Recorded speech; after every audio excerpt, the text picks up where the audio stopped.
आज का बाइबल का वचन उत्पत्ति का ग्रंथ अध्याय 1 वचन 26 से लेकर अध्याय 2 वचन 3 तक। और आज का सुसमाचार सन्मति के अनुसार अध्याय 13 वचन 54 से 58 तक। उत्पत्ति का ग्रंथ अध्याय 1 वचन 26 से लेकर अध्याय 2 वचन 3 तक। ईश्वर ने कहा, हम मनुष्यों को अपना प्रतिरूप बनाए, यह हमारे सदृश हो। वह समुद्र की मछलियों, आकाश के पक्षियों, घरेलू और जंगली जानवरों और जमीन पर रेंगने वाले सब जीव जंतुओं पर शासन करे।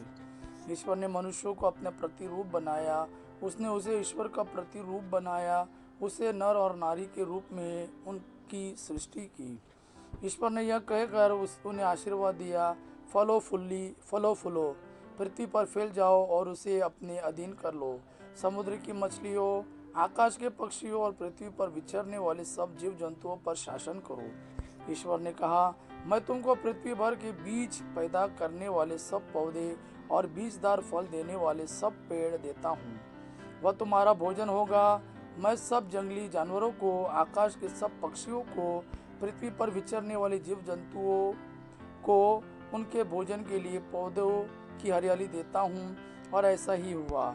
ईश्वर ने अपने द्वारा बनाया हुआ सब कुछ देखा और यह उसको अच्छा लगा। संध्या हुई और फिर भोर हुआ, यह छठा दिन था। इस प्रकार आकाश तथा पृथ्वी और जो कुछ उनमें है सब की सृष्टि पूरी हुई। सातवें दिन ईश्वर का किया हुआ कार्य समाप्त हुआ। उसने अपना समस्त कार्य समाप्त कर सातवें दिन विश्राम किया।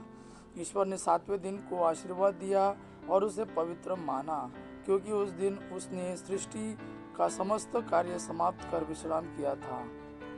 आज का सुसमाचार सन्मति के अनुसार अध्याय 13 वचन 54 से 58। वे अपने नगर आए, जहाँ वे लोगों को उनके सभागृह में शिक्षा देते थे। वे अचंभे में पढ़कर कहते थे, इसे यह ज्ञान और यह सामर्थ्य कहाँ से मिला? क्या यह बड़ाई का बेटा नहीं है? क्या मरियम उसकी माँ नहीं?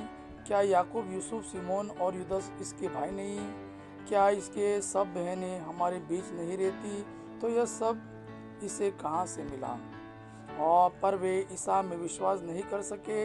ईसा ने उनसे कहा, अपने नगर और अपने घर में नबी का आदर नहीं होता। लोगों के अविश्वास के कारण उन्होंने वहाँ बहुत कम चमत्कार दिखाए। यह प्रभु का वाणी है। प्रभु को धन्यवाद। आबा पिता की महिमा और पुत्र यीशु का प्रेम आप पर सदा सर्वदा बना रहे। आमीन।